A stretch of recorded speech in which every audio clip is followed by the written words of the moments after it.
Okay, so bago natin papanda rin, maglalagay mo natin ng hot engine treatment. Yung lagi nga pinapromote natin para sureball talaga yung kanyang mechanism na magkakaroon ng grooving doon sa loob ng internal parts, especially liner, yung kanyang piston ring, yung kanyang conrod bearing, minrod bearing, valve train mechanism, cam loop, tsaka yung kanyang main journal. Okay, so ito yung ilalagay natin. So tara, let's go. So okay, so makita nyo naman old model talaga yung Multicab F6A.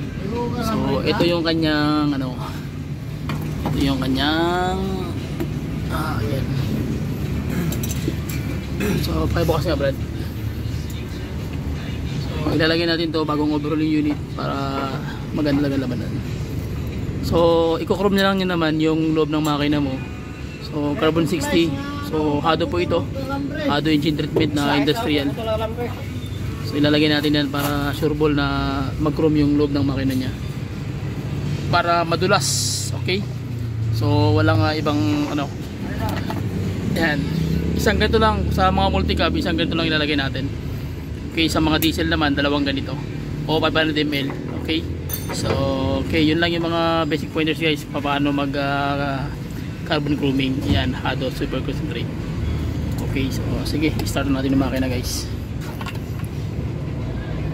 Okay, so yun lang yung mga basic pointers. Sige.